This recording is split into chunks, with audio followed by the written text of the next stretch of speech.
College wrestling is back. We've got back-to-back nights of senior level freestyle action. We've got some more incredible match announcements. There is so much going on right now. This definitely warranted some weekend coffee talk. It's Baschamania! Let me tell you something, brother. He gave us everything he had in him tonight. What you gonna do when Baschamania runs wild on? Oh, it's gonna be a good one. And business just picked up here on the podcast. Oh, yeah. No haircut. There's always issues.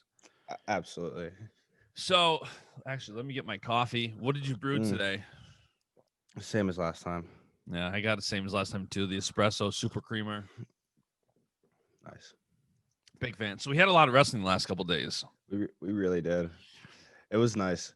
I don't even know where to start, but all around it was nice. The last night was definitely the better of the event of the two. Last night was a great event. Yeah, one of the things I noticed right away about last night's event was there were so many less techs. Like on the Friday night card, 13 of the 19 matches were tech. Oh wow! I didn't even notice that. Because I noticed like Dake got a tech, Yanni got a tech. I don't know. It seems like everybody just kept getting techs. The Gabe mock match, I think, lived up to its expectations. That match kind of seemed like what we had thought. Like it could have gone either way, and it ended up by 5 criteria. Those guys are both freaking horses, man. They are. I hope that we continue to see more. It's interesting now with the Olympic trials because I don't think either of those two guys are qualified. I want to see just more Mock and Gabe Dean, not even necessarily against each other, but not even necessarily in a wrestling match. No, like it definitely in the wrestling match setting. But I think those guys are both just like getting better exponentially as they compete. So they are, and I don't think these cool. I get the concept of it, but as I noticed on like the Spartan card where 13 of 19 matches are techs, I'm like these matches are so lopsided. Aside from the Spartan card again, aside from getting a match in, like I think Flo's doing a good job of setting up competitive matches where it's a lot less techs, it's closer matches. Even some of their matches that they thought might have been a blowout, like Jaden Cox was like a 9.5 point favorite. It was good to see him back on the mat for sure. Hayden Zomer's no slouch. It's hard. Like sometimes you're gonna go out there and crush your guy, put up 10 points, win 10 zip real quick, but it's hard to do against everybody. A lot of times guys are gonna wrestle you hard a lot of time, and like it becomes like just like mental, like I'm not giving up the tech, things like that. Do you think that there was like chaos in my house? Long story, during like the Jaden match.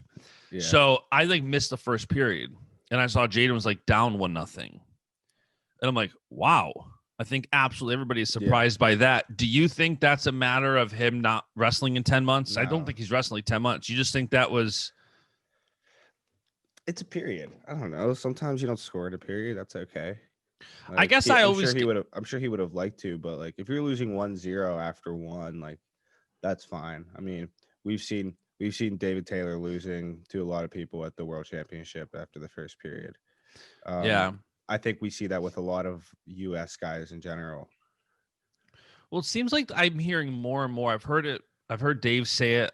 Gabe said it. I've heard from a lot of people that part of their strategy lately, as our gas tanks are getting so good as a country, that it's becomes a perspective of, I'm going to just weather the storm the first period and then turn it on in the second period. Yeah, and sometimes that's what you got to do. That's what Gabe said in the Dave match. He said, I wish I would have tried it more in the first period. And whenever I was sitting there watching that match, and that's exactly what I thought he was doing too, because that's how I try to wrestle him also. Like he came out and was just like pulling on his head, and that's for someone with a great gas tank like that, that's a good tactic. Yeah, and I'm sorry, but it's not like running away either. You're still going into the guy and wrestling them, but you're just pulling on their head. You're letting them shoot and not get to your legs or making your legs heavy when they're in, making them work hard, And get them tired. Isn't it true too that a lot of the times in a match you guys are trying to feel them out initially too to see what they're going to do? Not like, I understand sometimes there's a game plan like shoot on the whistle and just go right after, but a lot of times it's like I'm going to feel this out the first minute or two. So yeah, you get a pretty good idea. You try to feel your opponent's just strength in general, then movement, motion, things like that. You could tell a lot from like if you've never wrestled someone before, when you just grab them initially, like you can tell a good bit there too. Yeah, so that Gabe Mock match was great. Vito Arujá, I expected that tech. He's awesome, man. Yeah, he's really good. I think he's kind of underrated because so. The fact that we have Gilman and Fix and Lee and so many guys at 125 or 57 kilos, like I don't think he gets the credit he deserves. I kind of feel like he's like not in Yanni's shadow, but like yeah, it's just like Yanni's a great wrestler. I think Vito's a great wrestler too. Yeah, and speaking of Yanni, quick tech of Ashnall, not that quick in the second period, but he looked crispy. Yanni looked just like Yanni does. Yeah, he looked great. And for me, like, we were talking about doing a segment on here about whose stock went up and whose stock went down over the last week. And let's just jump into it. All right. We haven't really got to the flow card yet, but we will. I think Tamara, after beating Adeline, which I touted, when I saw the line, whoever came up with that 4.5, I'm like, that's stupid. She gave up 4 points in the entire world championships last year. And you're saying Adeline's going to beat her by 5. I didn't see that happening. They had Adeline at a 4.5 point favorite. Yes. That's insane. And as soon as I saw it, I tweeted, bet the house. Oh, yeah. I would have bet the house on that. Like that is just so, I think when you have someone like her going up a weight class, shutting out a world champion, to me, I think she went up, took the challenge, and I don't know where she goes from here aside from Olympic gold. So stock rising, Tamara stock. Wow. No pun intended, but yes. And then stock going down. I've said this a couple times now. I keep touting Ashnall and then he loses. And I think he's a great wrestler. But if you look at what's happening lately, and if I had to say somebody's stock's going down, I'd say if you're Ashnall, you got to be worried a bit, like he took the match on short notice. I give him respect for that. That's what I was going to say. Yeah. He took a match against prepared Yanni on short notice. That's hard to do. Yeah. And I give him a lot of respect. Ashnall is always down to scrap, but it's like, I think I said that he was going to make it out of the first round in the 150-pound bracket challenge that Flo did. He didn't make it. I want to say Pantelio beat him. He made it out of the first round. He beat Henderson. No, I thought he lost to Pantelio in the first round. Pantelio beat Jo in the first round. That's right. Okay. He lost to Pantelio and wrestled back. He won 6-6 over Henderson, I think. Now, okay. Yeah. Yeah. So, it's like, I don't know whose stock's going down. Speaking of Henderson, did you see Anthony Echemendia lost his wrestle off?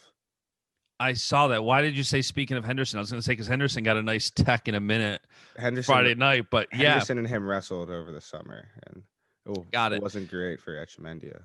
Echemendia, I tweeted this yesterday. He had the Flow documentary in May. There was a lot of hype around him. Since then, he's 0-3. That's so. To keep going with this segment, for my stock going down. Yep. Anthony Echemendia. He's a great wrestler. We've seen him wrestle very well, met multiple times. Maybe he's in a funk. Maybe folk style ain't his thing. Who knows? Yeah, it's interesting because I think that Evan Henderson match was like 3-8. He lost. Then he got teched by James Green. Now he loses the Ohio State wrestle off. Like his stock is definitely down too. I think, I was expecting some pushback on my tweet, and maybe I just don't have a big Ohio State audience, but a lot of the comments were like, well, that's what happens when a 21-year-old stops wrestling 16-year-olds and he starts wrestling kids his age. Like that was kind of the feedback. Like there's a little bit of a notion out there that he hasn't done that much aside from junior results, which apparently I didn't realize this. Apparently he was a lot older than people he was wrestling. I didn't know that, and I don't know if there's any truth to that. This is just Twitter. I'm not really gonna dig into it either, but everything you see on the internet is true. So, who's your stock rising? My stock rising is Joey McKenna, and that was a nice win last night for him, and not because of like the result or anything like that, but just from watching him wrestle. Oh, he looked awesome. He looked so clean. You could definitely see some Brandon Slay in his wrestling a little bit. Man, he looked good. Just he was hitting shots on like the opposite side. Especially since his last, or I don't know if it was his last showing or not, but one of the last few times we've seen Joey wasn't super great. He looked good. He looked good there. And so, speaking of shouting out, speaking of shouting out Brandon Slay, Ethan Lezak with the quick tech over Matt McDonough, which I to be honest, that line was like McDonough minus half a point. I thought that was ludicrous, only because McDonough hasn't wrestled in like 4 years. I went with McDonough. Really? Oh yeah. See, he hasn't. Anytime somebody comes back, first match in 4 or 5 years, I give, especially like I do think the PRTC is doing amazing things. You see what's happening to these guys training there. Ethan Lezak looked great, but yeah, McKenna looked awesome. So let me ask you this, since we have you on the show, for these two guys, we said their stocks down this week, Ashnell and Echemendia, because this sport is brutal. It's very what have you done for me lately? Both of these guys could have an insane next month. Wouldn't surprise me. If no, go ahead.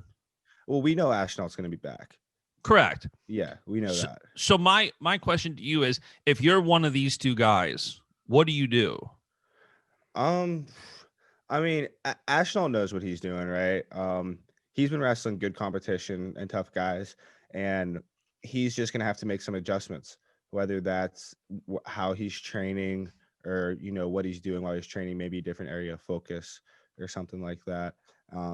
Because if he wants to beat those best guys, he's right there. He just needs to change a few things. He needs to finish that leg attack, stuff like that. So for Ashnell, I think honestly, just keep plugging away, and that's what he's going to do. He's a gym rat. He's going to go work. He's going to go put the work in. Echemendia, I can't speak for him a ton. I don't know the guy. Like he's a freshman. Yeah. It's not the end of the world. It's back to the drawing board, and you don't really change how you're doing things. You just look to see if you could do things a better way.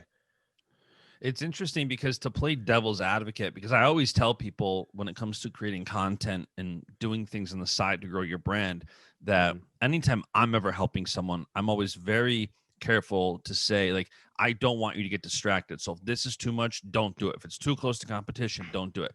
Both Ashnell and Echemendia are two people who do more stuff on the brand side than the average guy. Ashnell has his mom in media. Echemendia, which I think that was great, but maybe that's correct. That's why I'm saying maybe that's affecting his competition. It's interesting to see, because we're gonna start having this new world where people are doing more for their brands on the side. And you see that with Ashnell and Mama Media, and you see that with Echemendia, just creating a lot of content. I don't follow him, but I happen to see it in my feed a lot. I see the content, and it's, I think it goes to the point of some of these guys who say, like, social media sucks, like, put your head down and work. I think it's just something athletes have to be aware of. I don't think it's no right, wrong formula. I think everybody has to do what's best for them. But it did make me think, like, okay, so as soon as you said him, and I'm thinking in my head, like, what do these guys have in common? They're working on their brand a lot. It's interesting. Media. Yeah, and like I don't follow Echemendia or anything, so I guess I'm not really super up to date on him like I am with Ashnell. But like for some people it works, and for some people like me, whenever I would be in season in college, I would have to just kind of tune it out. Yeah, it's just becomes sort of like pollution. I don't know, but some people love it though.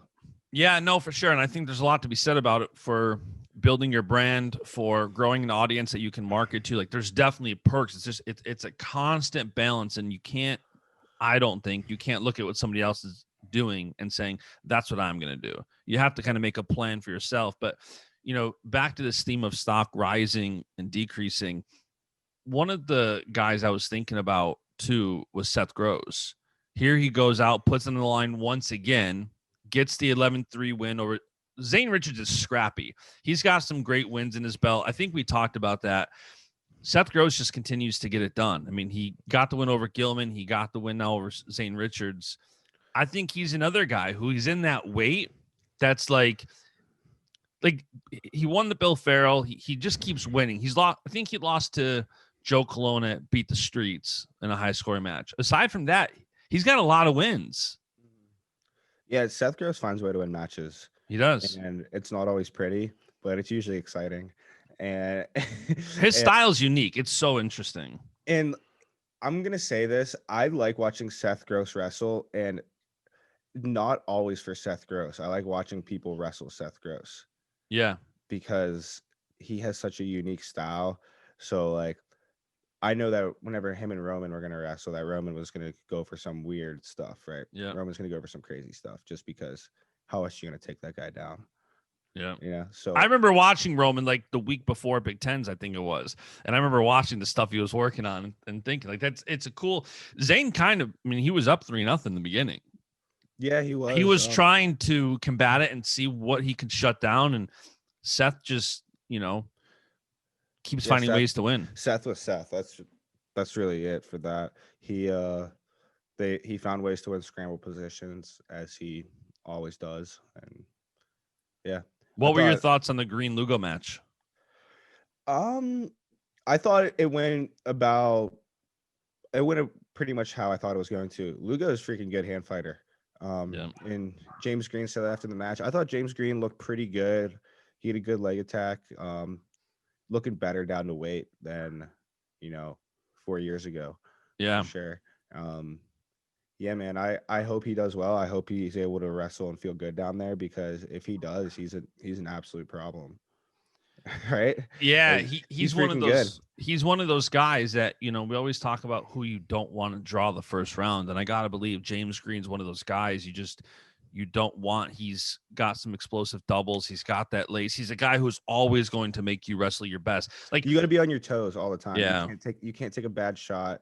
You can't just be napping for a second, because then he'll just pop you. So yeah, you got to be ready to go.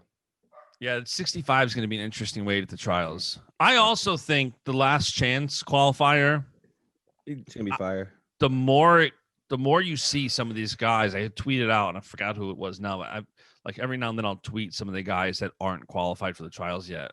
And who's not qualified at 74? A lot of people. Like who? You're not qualified. Besides for me, who else is not qualified? Let me see if I had the list. I had a list going.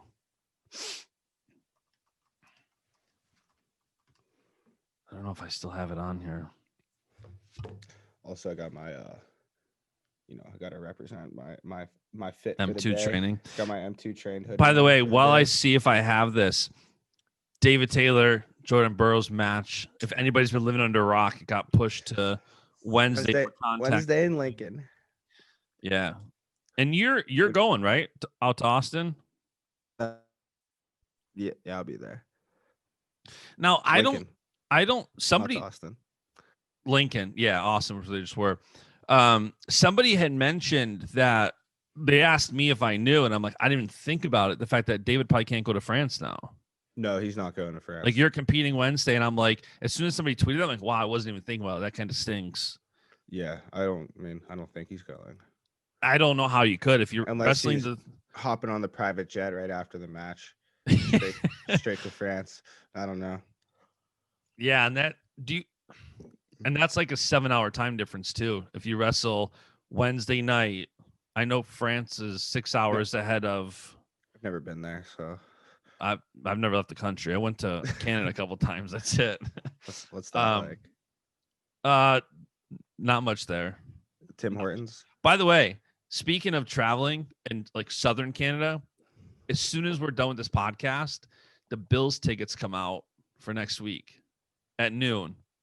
I'm trying to see if I can get us some. Bills Steelers. Fingers crossed. Fingers crossed. Bills Steelers next week. Fingers crossed. Bills Steelers. That would be a sick game. I think we're gonna see it. To break down into this wrestling podcast a little more, I think Big Ben's going to throw for 300, maybe 3 touchdowns today. Wow. Yeah. What's your final Steelers-Browns score? 31-24.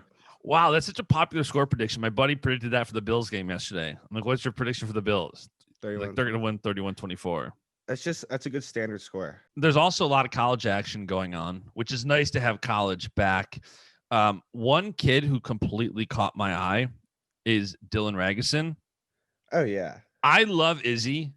So when Izzy's guys like come through, I pay a little bit more attention to them because I think Izzy does a good job of like promoting them and following them and like hyping them up once they're competing. And I happened to see him retweet Dylan's. I want to say it was like he threw like a headlock or something. I can't remember. Yeah, it was just like a cow catcher type thing, just like a chin. Yeah. That was nasty. It was. That looked super tight. I don't think I'd like to be put in anything like that. No, he's gonna be a force to reckon with. I can't wait for this weekend. Penn State Rutgers. Big Ten announced it's gonna be on the Big Ten Network at 2:30 Saturday. I just like the only thing though is I saw some of these teams this weekend, and some of them like looked like they were not ready to go. Just some of the guys were like, "Oh, like this season isn't happening." Like a lot of them looked out of shape and stuff like. Give me a for instance of a team. Don't have a name, like a name. No, I'm curious, like what team you're thinking of. Like I don't disagree. Let's just say I was watching some Big Ten wrestling, and I don't know what it is. Maybe it was just the first match back, but just like guys were just like even like body composition for a lot of teams, just guys were just like not in great shape. So I didn't pay attention to that. I mean, there is a lot, like depending on what state you're in, it has been absolutely crazy. With some guys did look really good though. Who was on your radar? I mean, that Ragson looked good. I thought Rivera looked good. Let me think here. Was the 165 match from Minnesota, Nebraska? Minnesota 165 pounder. I think he might be a freshman. Looked pretty solid. I can't think of who that is. I don't remember his name either. But he wrestled Peyton Robb, and Peyton Robb lost his hair and got tattoos. It was an interesting quarantine for him. Yeah. We got where's that? Oh, Gable Stevenson wrestled. He's okay. He looked like Gable Stevenson normally looks. So like solid, few areas to exploit. He's out for blood. He wants to go out. This is his final year. He wants to go out. He wants to. Mason Paris looks freaking good too, and he looks like a tank. That dude's massive. I'm so interested to see Gable Mason this year, and it's going to be interesting because I don't think Minnesota wrestles. They don't wrestle Michigan and they don't wrestle Penn State. So the only place they'll see each other is Big Tens and NCAAs. Yeah, that's nice for Gable. But like, I also feel like if you're Gable, you're gonna want to feel of Greg before Big Tens, but maybe not. Whose advantage do you think? Who would you give the advantage to if they wrestled once before? I think Gable. Think so? I mean, they have wrestled before, so like. But like high school, right? Yeah, high school. So yeah. Not a ton of surprises there. I think Gable beat him at in Apple Valley. Yeah, it was a close, low scoring match. I think it would look a little different now. They're both a little better than they were at that point in time. Yeah, so it was I'm just glad to see college wrestling back. That was great. I can't wait for this week as we start to really see some of the teams that I follow more so. Also, that Wednesday, so this card with David and Burrows on it. Apparently, Jaden and Nate Jackson are wrestling on it, according to Jaden last night. Really? That's what he said. So I think they're trying to get some more matches for it. I didn't see that. I must have missed it, but I did see piles on Twitter saying they want to add some matches to it. High school, men's, women's, freestyle. Yeah, they just want matches. So I think that's cool. So I think we get a Cenzo on the card. I mean, you'll already be in Lincoln. I will be there, but like I'm not going for me. So I'm not trying to make that trip about myself. Well, James Green last night was in Nashon's corner 2 matches before he wrestled Lugo. Did you see that? Yeah. They were in each other's corners. I thought that was cool. Nashon looked huge also. He adjusted to 65 very quickly. He was like, yes, like I get to go up a weight. And it's interesting because training with Green, who's coming down and trying to shrink his body a little bit, and Nashon's coming up. Yeah, I mean, I wonder how that dynamic works. They're both like, they're initially like what, 3 or 4 weights apart, and now they're at the same weight because Nashon was. Nashon was technically a 61 kilo guy and James Green a 60. They were both trying to go opposite ways. What'd I say? 60, 70. Yeah, 70. James Green was trying to go 74. Nashon was trying to go 57 because they're 70 and 61. And like, yeah, we'll just meet in the middle. Yeah, now we'll both go the other way. Now they're both going to be at the same weight. That's interesting. It's like me and Nolf. You and Nolf wrestled. Yeah, Bill Farrell. That's right. What's it like when you guys wrestle in the room? It's usually one of us usually beats up the other one pretty good. Is it like a back and forth? We've just been wrestling together forever, so like they're typically decently low scoring matches. Like, do you guys ever get pissed? If like I know you were pissed after you lost to Bill Farrell. Like, do you guys get pissed like that in the room? Not like openly. No, not towards each other, but just like like if I lose like ever, like I get a little mad. Naturally. Yeah, I mean, I'm never like, all right, that's fine. No, I don't like losing. But no, most people don't. We do go back and forth pretty much for the most part. I can't wait to see Nolf back on the mat either. I hope he wrestles soon. Yeah, me too. I don't know when that's going to be. He was off the mat for a little bit also. So, have you heard anything further on a Spartan NLWC card? Other than them like saying that they're calling us out, they're not calling us out, by the way. Like they would never do that. No, I think Joe Kenya, I believe, is running that Twitter account. And Joe's pretty good at social. He worked for Flow for a while. I think he's just trying to provoke engagement. Hey, Joe, get your boys to come wrestle us then. Like, it's not going to happen. The card would look great if Dake would step up and wrestle you, Gabe and Bo. Like, there's some great matches to be made on that card. Let's do 10 weights. Us versus Spartan. You can recruit guys too, and we'll smoke with some prize money on the line. Sure, that would be even better. I think like something on the line aside from pride. Like if Flo did another, like I think Spartan that should be NLWC. That would sell. Yeah, with like prize money, and if you want to recruit, you can. I think you guys both have close. You guys have more so than them a full lineup, but we don't have a 70 kilogram guy. That's the only way we don't really have. For a 10 weight format, we can recruit. We have like 17 at 74. See if someone can drop down. Not I. I'm trying to think who. Yeah, I mean you're not going down. Nolf's not going down. We'll get Gomez back down there. When was the last time he was at 70? 4 years ago? Yeah. 5? It's been a while since he is. Yeah, he could get there. That'll be a good duel. I hope that happens soon. I hope that's not just. I know at one point Cal wanted it. I don't think it's going to. I know Cal wanted it. I know Gabe Dean wanted it, but I think now that like people keep tweeting me, asking me about, like I wrote an article on Rockfin and I like just trying to keep people updated. And I said like for you guys asking, there's not a lot of NWC athletes competing in January as of now, and I know in Cal his 100% focus is going to be on the college scene. So yeah, I don't even know if we're gonna have a card or anything this month. It's like it's not really looking like it. Yeah, I wouldn't be surprised. I mean, we kind of talked about that. As we go closer and closer to the trials, I think you're going to see less and less of these cards because especially before it was the college weights that were really filling in the gap. Yeah, and people are getting more so focused on leading up to trials, last chance and everything rather than, getting ready for a card. Here's one more question for you, and then we'll bring on our guest.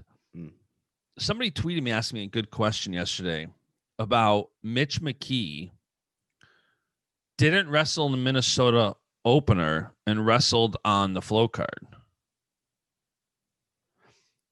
My question is do you think now there's more opportunities to compete on the freestyle scene, you might start seeing guys that are skipping a folk style match to catch a freestyle match?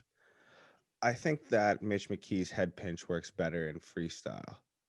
So he was like, folk style match or freestyle match. If I go do a folk style match, I'm going to head pinch a guy for 0 points. But freestyle match, I'm going to go hit my head pinch and win. No, if you're in Minnesota, do you get pissed? I don't know. No. I mean, you got to do what's best for your athletes. If that was like a national championship duel, then like it's a little different. But season opener, I'm sure you would like to have Mitch McKee in the lineup, but he agreed to do that flow match. That was probably the best thing for him to do. Yeah. So I'm sure his coaches were okay with that. Somebody did DM both of us on Instagram and asked a question, and I was thinking about it.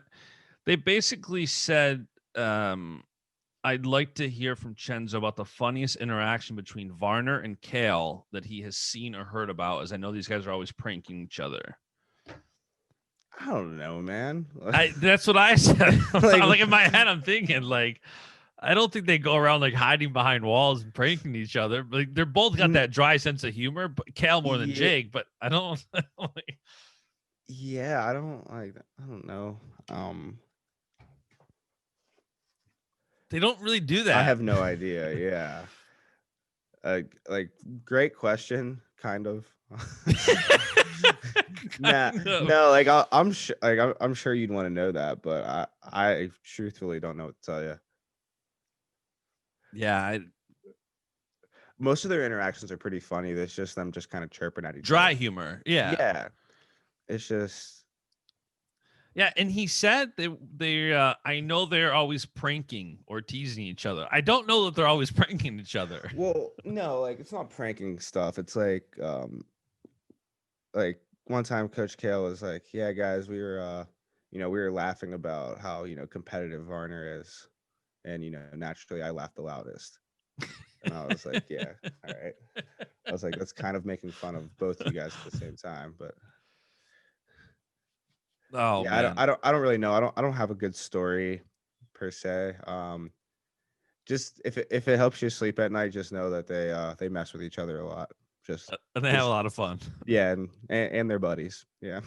And if you guys have any questions pertaining to something that Cenzo or I can speak to more, that would be preferred. Mm-hmm.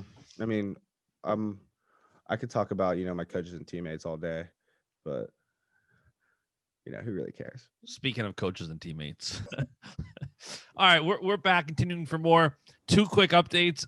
Cenzo was not able to get Bills tickets today, but there's one more shot for tomorrow. Let's do it. So there's one more shot. I'm not giving up hope. I'm also now starting to reach out to people behind the scenes. Super positive. Positive thoughts. It's gonna happen. We got them already. And also I didn't realize, I guess this is like a good segue to having Mark on, but I didn't realize when Jaden said that him and Nate are wrestling, that they're wrestling up at 215. Yeah. Mark, what weight are you wrestling Nate at? I think I couldn't even tell you. What's that? 89 kilos or something. Okay. 8 kilos. Nice. So for those listening who didn't get to hear this, when Cenzo and I started this a couple hours ago, Mark was going to hop on like 20 minutes later. He then called Cenzo while we were on, which now got cut. But Mark, can you tell us what happened initially that delayed this? Yeah. Last night, last night my dog Duke got into like some fish oil pills of days. Like, complete accident, and actually really uncharacteristic of him. Like he usually just like stays out of things, and I never had problems with him like chewing on my shoes or anything like that. But he got a little adventurous last night, had some fish oil pills and magnesium or something like that. And I woke up this morning, walked in my room, and there was just this brown pile of just like water diarrhea, like just gross. And I mean, I could have got on the interview. No, we're glad you waited. Got through it, but there was no way. It was impossible. Is it common for you to sleep on the couch? Yeah. I'll go ahead and watch Netflix or on Netflix and chill. And just relax. And I just fell asleep. Cenzo, are you a couch sleeper? Not currently. I was in my old house. It depends on it depends on the couch and the setting and everything. Like, Yeah. It has to be the right environment too. It could be the perfect couch, but like Mark, where I live, like sleeping on the couch in the living room is not ideal. No, I agree. It's super nice, but it's just like not cozy. Mm-hmm. Yeah. And the atmosphere is everything. Who's at the house? Who, like, that is just. Yeah. You can't just walk into a house and nap. Some people can, but I don't know. If I walked into my neighbor's house, I probably wouldn't take a nap. Some you can, some you can't. So, Mark, you got a lot going on. And first of all, I just recalled this and I was thinking about it. I think PRTC put out a thing saying you were the first person in your family to graduate from college. Yeah. How does that's pretty dang sweet. How does that make you feel? Thank you, bro. Thank you. Yeah, it's cool. I had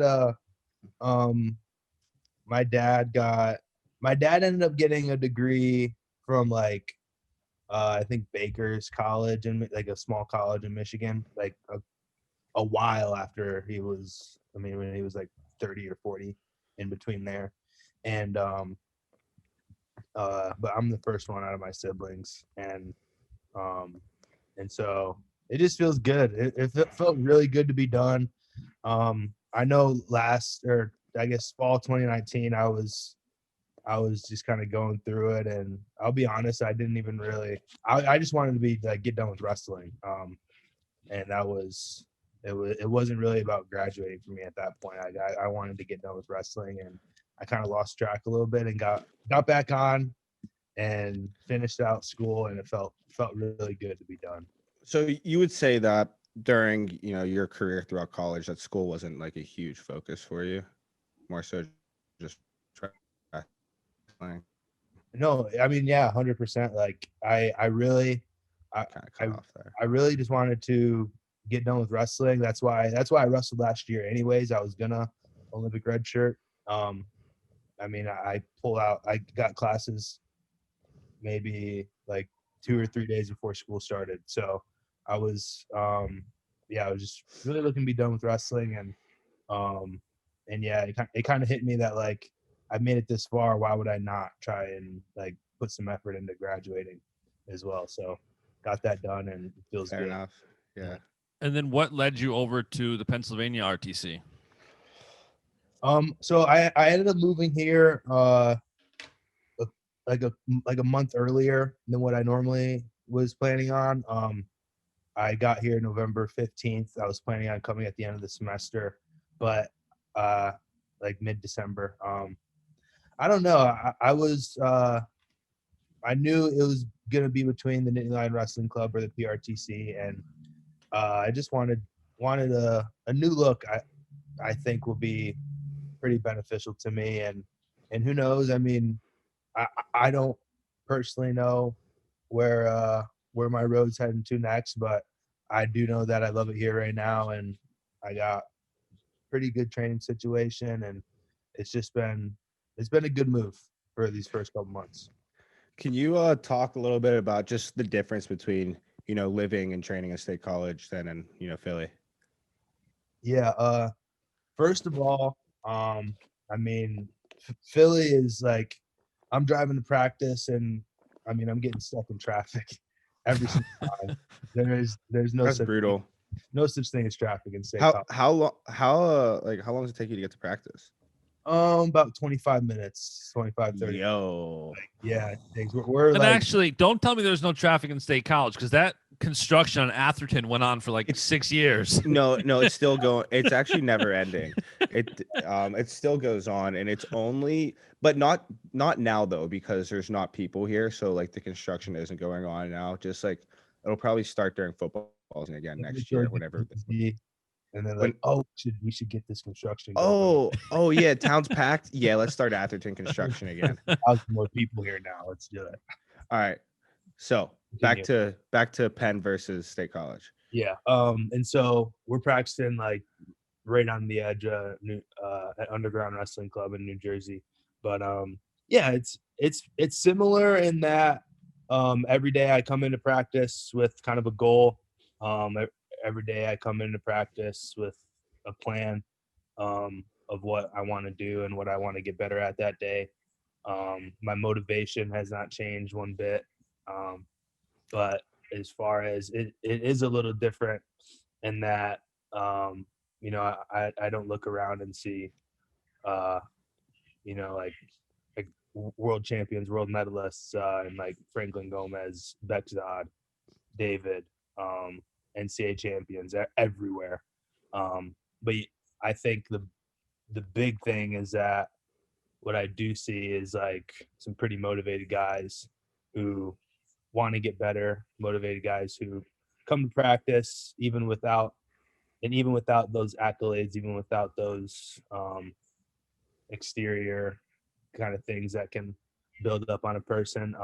They do a good job, and they keep me excited to come in every day and wrestle. What's it like being back with Slay? I know when the last time you were on here, we were talking about, you were saying that I think it was when you won your junior world championship, it was one of your favorite matches ever. Slay was in your corner, and I know that meant a lot to him to hear that on the podcast. What's it been like reuniting with Slay over there? Yeah, it's awesome. Slay's got a I mean, like any coach, he's got his own little way of training, and I think the way that he does it and the way that I like to learn, I think they go hand in hand. I really need someone who is just like very, very like repetitive. If they see me doing something wrong, they correct it right away. You know, just those little things. They have me practicing the good habits, and you know, he's on top of it, and you know, not only with me but with all the guys. And it's nice looking around to see that improvement. I mean, I've been here for a month and a half, 2 months, and I can already tell that the guys are kind of feeding into that motivation, feeding into like Coach Slay, and I mean, even myself, they've embraced me pretty well. Do you feel like you've gotten better since you've been there already? Oh yeah, I Well, you think he's gonna say no? Nah. Well, it's a short time, right? Like it's 2 months, and he's already at such a high level where it's like you're an NCAA champion, you're a junior world champion, like you've had success. So going to that next point, that's kind of a short window when you're an accomplished, successful wrestler. Yeah, and you know what? Like I got here, and I mean not to say I wasn't getting any better at Penn State. Obviously, I was. Obviously, I believe I'm gonna get better here too. But when I got here, the focus and the practice plans are really, really basic and fundamental. I mean, I'm going into practice every day thinking about stance and motion, staying in my stance, you know, really making sure my single leg, my high crotch, making sure all that is on point. And again, like just the little details. And not to say I didn't focus on them at Penn State, because I did, but when I walk into practice and I'm doing my stance and motion, and Slay might see me a little bit high in my stance, he's like, hey, lower your stance, you know. And it's not like, because I don't blame Coach Kell or any of our coaches at Penn State, but you know, they have like 15, 20 world-class guys that they got to look out for. And in a lot of cases, sorry. No, go ahead. Keep going. Okay. And in a lot of cases, they're all in the same weight. And so they don't want to, I mean, they don't want to step on any toes or like make anyone feel like they're not getting coached up as well as the rest of the guys at their weight. But I think just having Coach Slay, and I'm an 86 guy, you know, we're trying to fit like a whole lineup of one guy, maybe two at each weight, but it's nice just having that focus, that like that personal connection right now with Coach Slay. Yeah, and what I was gonna say is it's definitely different, than our room. I'm not saying that we like hold ourselves more accountable or anything like that. It's just like we don't really have that, like it's more of a free, like open room, Yeah, you know. 100%. And like me and you would work out and we would help each other a lot. Obviously, Coach Kale, Coach Casey, they walk by, they see something, they'll interject, but Yeah. probably not nearly as much as Slay does, I'm assuming. Just like Right. it's more so for us, it's like we kind of like to figure stuff out on our own. Yeah, and exactly. Like it's not that we're expected to do things right all the time in the Penn State room, but it was like we're all good enough that we can help each other. Right. And then in the PRTC room, like all the guys are good enough to know like right from wrong, but at the same time, it's nice having that coach like right in your ear to let you know when you do something wrong. Yeah, I like that too. It's just a little different. I'm gonna go back a little bit. In my completely unbiased opinion, one of my favorite college writers of all time, Mark Hall, super unbiased. Can we talk about some of like your favorite matches that you wrestled in college, but like not like the Zahid, Bo Jordan type matches, just like some other stuff. Some of like. Looking back, I think every time I wrestled Jordan Cutler, for whatever reason, he's got a really good flow. He's athletic. I really like being able to beat him every single time. Wrestling Miles Amin, and I wrestled Miles Amin, and I think I had like 4 or 5 times I had a 1-point match with him every time. Yeah. So just being stingy, figured. The last time I wrestled Miles at during the semis NCAAs, I could tell his game plan. I could hear their coaches. They really were. They didn't want to shoot on me. They didn't want to get in any of those type of positions. They wanted like an overtime match, go to rideouts, and I ended up figuring it out anyways. So those kind of matches, it was really cool, like having like the weight class that I did, as far as like all of us were kind of in it for all 4 years. And it was a tough weight class every single time. So it was those two guys I really look back and I'm like, wow, like that's really cool to be able to not lose those two. They're good. Yeah, and they're both tough wrestlers, and you see Miles Amin's having senior level success also. But it's funny that you brought that up. Like you can hear sometimes, your opponent's coaches. Yeah. Right. Like I remember wrestling Dave at nationals years ago, and Molinaro was in his corner. I wrestled with Molinaro all the time when he was here. And right before I was about to shoot, I think like 3 different times, he'd be like, "Shots coming now. Shots coming now. Shots coming now." So like, and I could hear him. So I was just like, "Oh my gosh!" Like this dude scouted everything. Like he knows everything I do. So but like, you just gotta figure those things out, bro. Yeah. What do you do when he does that? Like if Frank's telling Dave shots coming now, what do you do? You go other side. Yeah. You put your head on the other side. Yeah.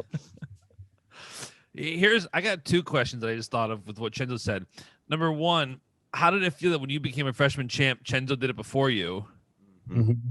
Yeah. Hey, I'm Penn State's first freshman national champ. We were just talking about this. Congrats on being the second. That was cool. I didn't even know that Penn State never had a I didn't know that either at the time. So it was pretty cool. And it was cool, like Cenzo and I roomed for pretty much everything. So I think that year at NCAAs I roomed with Matt McCutcheon. Yeah, I was with Jimmy Goulabon. Everything after that I was with Cenzo, so it was really cool. Matt McCutcheon needs to make a cameo on this podcast soon. Listen, if I texted him, he would come on immediately. It would be great content for anyone listening too. It is. And Matt's also an encyclopedia. He is. He's a great guy to DM with. He'll respond to a tweet DM style and start going back, and it's good. But you talk about like Zahid, and it's funny because now you guys are both going to be at 86, starting your senior level career at the same time. Neither of you are really going to leave 86. What's your thoughts heading into the senior level where you could potentially have a rivalry with him like you did in college? Yeah, it's pretty cool. I think it is what it is, right? He's always someone that I've had to beat to reach my goals. And I'm someone that he's had to beat to reach his goals. And so that's just the way it is. We've been in each other's wrestling lives for our entire lives. So, when I was a kid, I don't know how many people know this, but my freshman year when I beat him at NCAAs, that was my first time ever beating him. I wrestled him like 6 or 7 times when I was a kid. Really? I didn't know that. And he got me pretty good. There was one time, I was like 6 or 7. It was like maybe my first or second time wrestling him. I was winning 7-1, and I lost 8-7. Man, that's such a killer, dude. I listen. I used to lose to Matt Kolodzik every single weekend, and I never beat him either, actually. And same thing. I was up like 6-1 one time, and he beat me 7-6. I was like, oh my gosh. Even worse, we were in it was in Nevada or something, so I wasn't even like close to home. Like straight up, I had to go home, like fly, and I was with my family. Yeah, it was rough. But yeah, it's cool having someone like that. When people think of me, they think of Zahid. When people think of Zahid, they think of me. And just a good rivalry that really is just between two good guys who love to wrestle and love to compete. And it just so happens that we're going to be competing for a little longer. And it, like, having a guy like that helps you get better, just in general too. I know while you're in college, you're training to beat Zahid, right? You're training to beat like the best guy. You're not training to beat the number 5 guy. Right. You're like, you got to do that along the way, and that's no small task or anything. But like that's kind of like I had guys in my way too that I got to beat jump levels. Yeah, it's just like that. So just that's my thought on that with Zahid. And it was cool watching you guys wrestle all those years too. Oh yeah, it's nice just being. It sucks the times I lost, obviously, but yeah, looking back, fun. I truly feel like I never like wrestled bad. I just feel like he wrestled better in those moments. But I think about that. Like I always bring my A game when I wrestle him. That's good. Yeah. And you haven't been on the mat now. This has to be one of the longest breaks you ever had, right? Like this is 10 months. I don't think you've competed since March 6th or whenever Big Tens was last year. It's been more than 10 months. You're finally stepping back. How excited are you to wrestle Nate Jackson in a couple of weeks? Yeah, it's going to be awesome. This year and moving forward for me, it's not going to be about it's not going to be about like cutting weight. It's not going to be about like making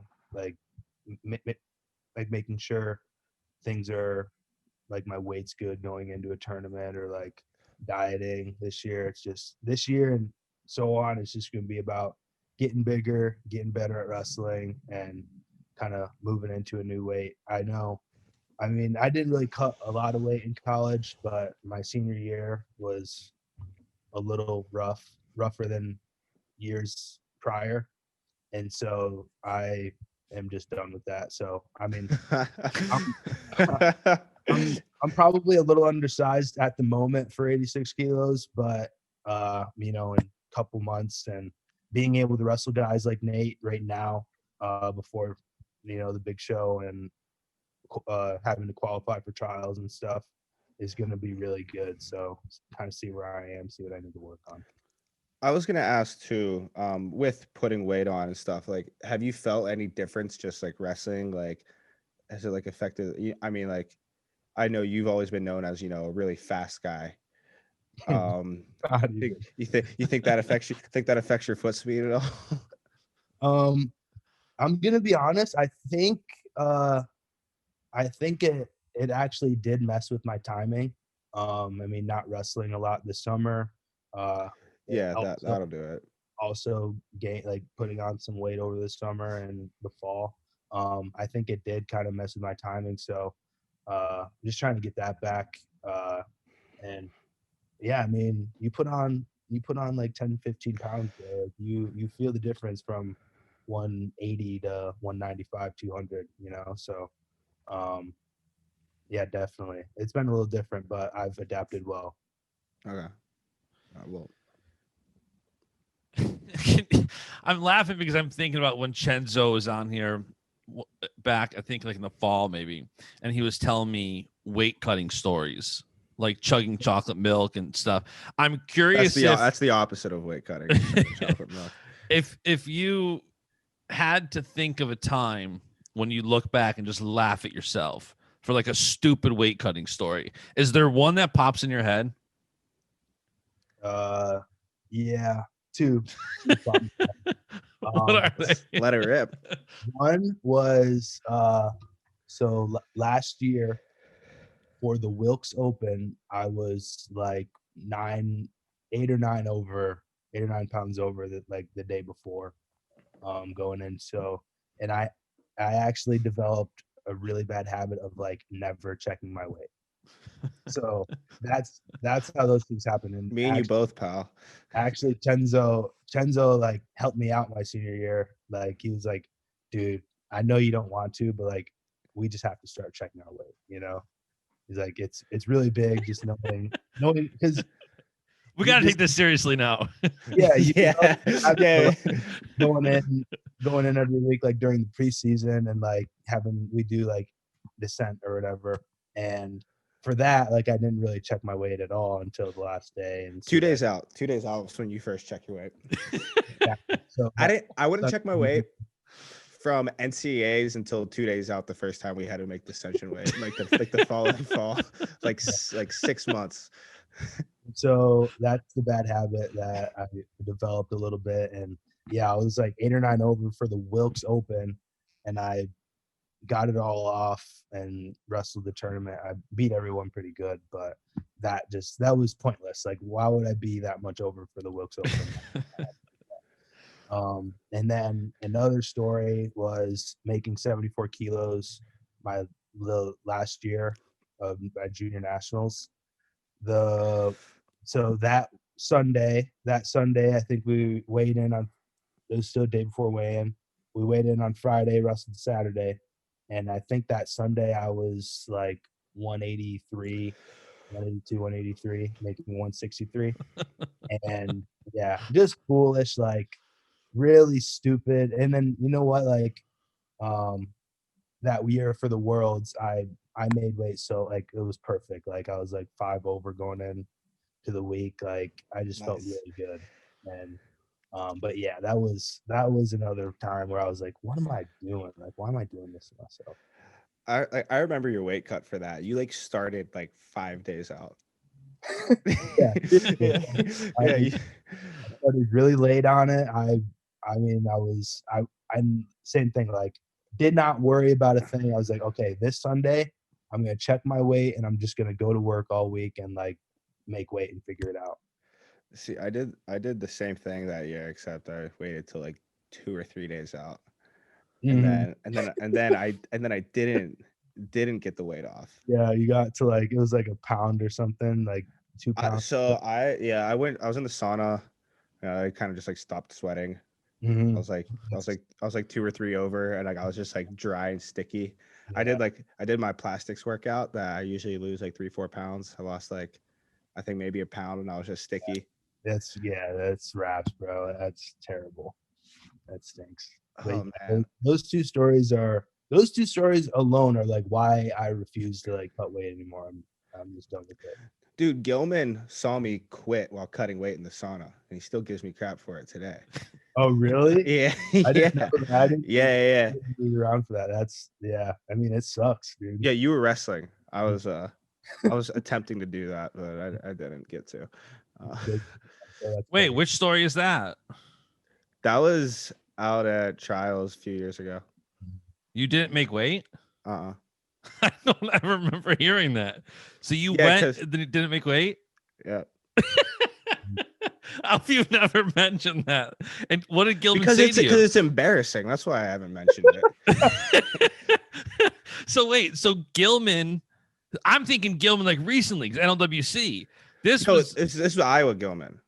Did he give you crap then? No, he didn't know me then.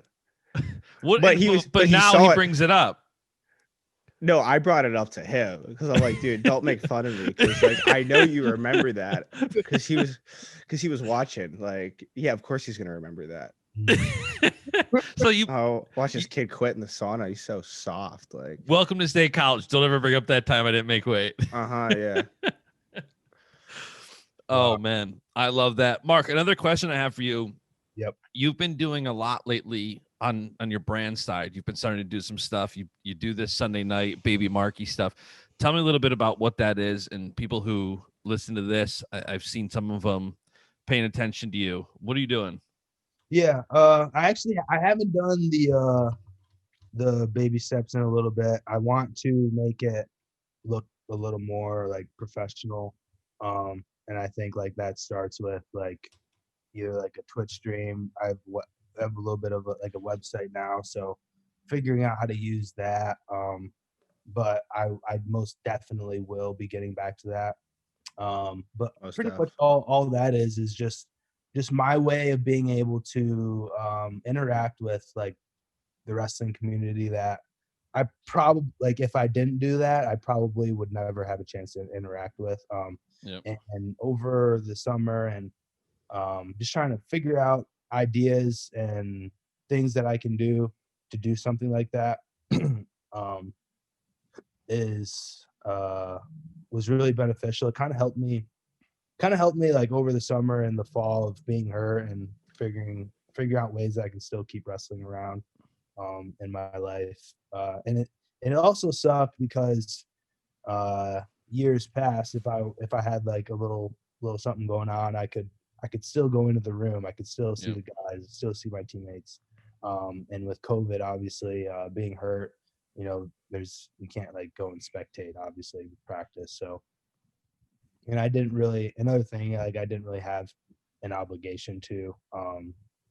So I was really just focused on school this past semester and figuring out things that I'd like to do outside of wrestling. And that was one of them. But yeah, I kind of realized a little late in the game. I wish I realized how to do this stuff a couple years ago, but it's better late than never, Hey, me too, man. Yeah. I love the baby Marky logo. I love it. So do I. And I'm I came out with that and I was very like ill prepared of like what it's like trying to get t-shirts, face masks, like oh yeah. Do you have t-shirts?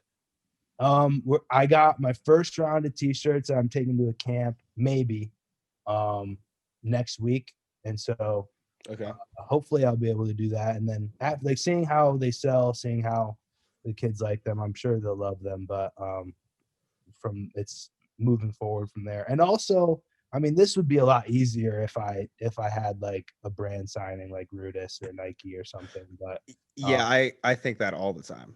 Yeah, but at the same time, it's like I don't have to rush that. I don't have to rush signing with the brand just so I can start making my own apparel. Like you want to make sure you're with a brand that's like a family with people who have any brands been contacting you? Yeah, I've had a few. I know for like personally, like having Mike around. He does his own thing and he's got like his own business in New York, but when he's been helping me a lot with kind of like managing all those things, like because like I love communicating with like those kind of things, but it gets hard like when for sure 5 different places are trying to get a hold of you, and he does a good job of like managing that and keeping me feeling like, the only thing I got to worry about is like wrestling and staying on the schedule, so that's nice. There's a couple couple places I've been looking at, and just want to pick the right one. Where's your camp at next week? That'll be in New Jersey. It's about an hour from here, from Philly. But yeah, it's a new club. It's going to be good. I think it's really good being able to like kind of like bring in a new club, because if I can help them, maybe like a year down the road, we can run it back, kind of thing. So I like that. It's been really good. It's definitely easier initially when you sign a brand deal, but if you can hold out, like your stock will go through the roof if you make the Olympic team. If you win the Olympics, especially like a year like this where you have Olympics and World Championships, there's so much on the line that could drastically increase your stock. And also, like, making your own shirt and stuff is definitely more work, but it also yields you a lot more money typically, because a brand deal typically, let's just say, hey, we're going to give you $1,000 a month. Let's just say. It's not always like we're going to give you $1,000 a month, plus we'll give you $5 for every shirt you sell. A lot of times it's just, hey, we're going to give you $12,000 a year. We're going to use your name, image, and likeness, and we're going to sell apparel. And it's cool, but there's a lot of upside in taking that harder route of doing it yourself, selling it, and then having complete control over it and doing whatever you want. Like, you can now go into any brand deal and say that you maintain the Baby Marky logo. Mm-hmm. Nobody else. Like, if you were to go somewhere, sometimes they'd say, hey, we're making this, but we own it. So if you do a 2-year deal with us in 2 years, you can have the option to maybe buy the logo. Like, there's stuff like that happens. That if you go into a brand deal with saying, this is mine, this is mine, and this is mine, it's going to be better for you, because that's all stuff you can maintain. So I definitely wouldn't rush into any deals.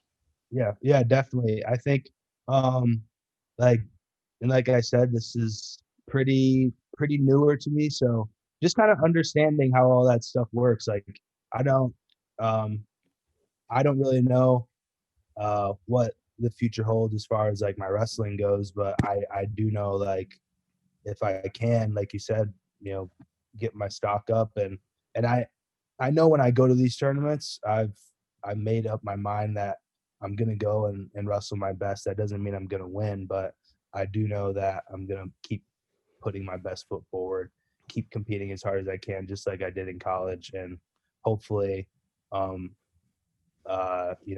you said, I end up putting myself in a better position and to meet some new brands and figure out what's good for myself.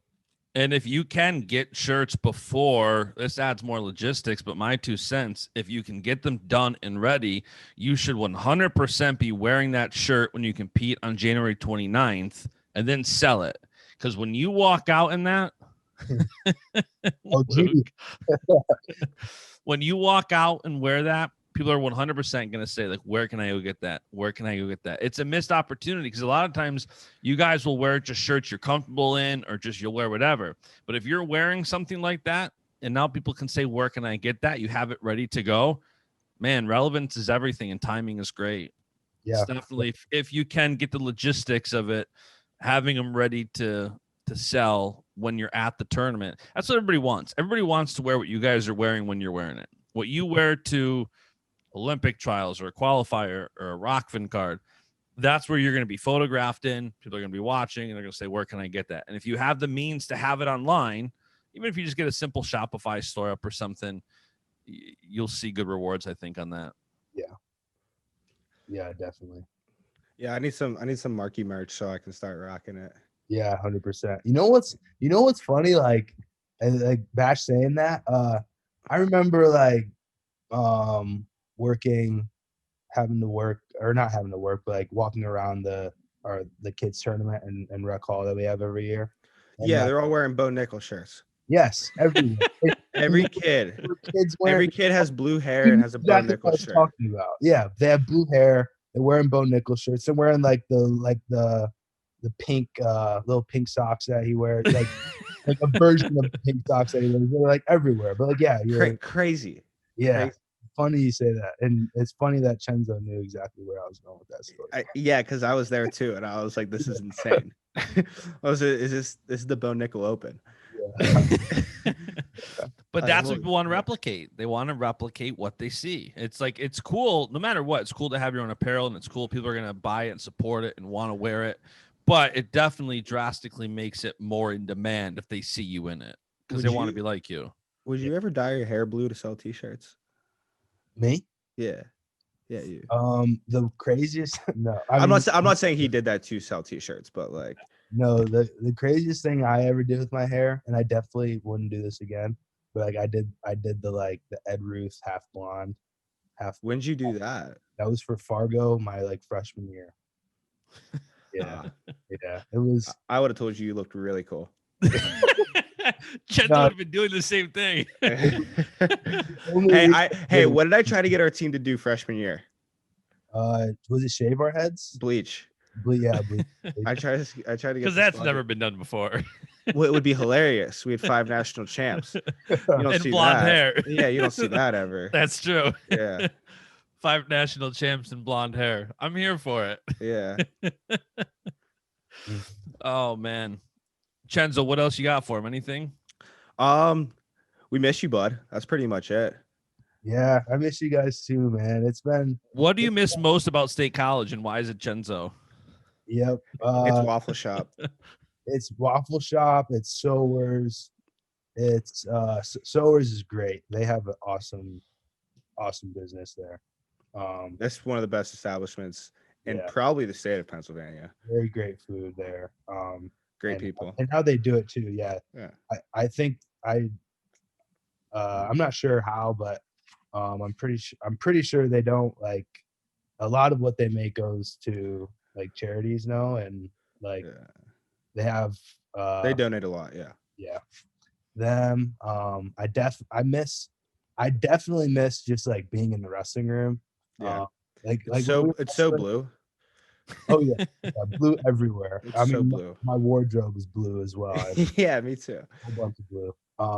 But when we were wrestling at M2. When I was wrestling still at college. And yeah, it's been rough not being able. It was rough not being able to be in the room. So I definitely miss that too. And yeah, but it's a big difference, man. Like, here, I'll show you. Like, looking out my window, like, it's just like it doesn't look depressing. No, and you look out your window in State College, and it's like I had like a tree line outside my window, pretty much. So it's way different, but yeah, that's about it. It's been going well. I've been figuring it out, man. Yeah, happy for you. Well, for everyone listening, subscribe to the Rockfin channel of Pennsylvania RTC. Mark Hall's back to action. He's wrestling Nate Jackson. He's gonna be wrestling a lot coming up. Mm-hmm. Be sure to stay up to date with him. Follow Cenzo, even though Cenzo doesn't want new followers. Don't follow me. You got your loyal followers. That's it for you. That's it, man. Yep. Just as 30,000 strong. Yeah, 30K strong. If you ain't been with me up to this point, I don't want you rocking with me from here on out. I've been stuck at mine for a while too. So. It would be funny as if like you wear a shirt to Olympic trials or something with like no new followers. No, I'm gonna make my account private. There you go. That'd be a bold move.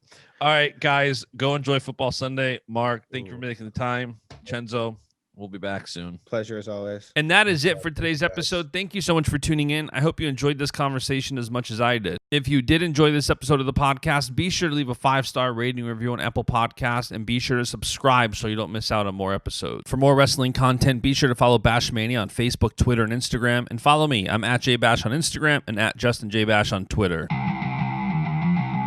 And the beat goes on.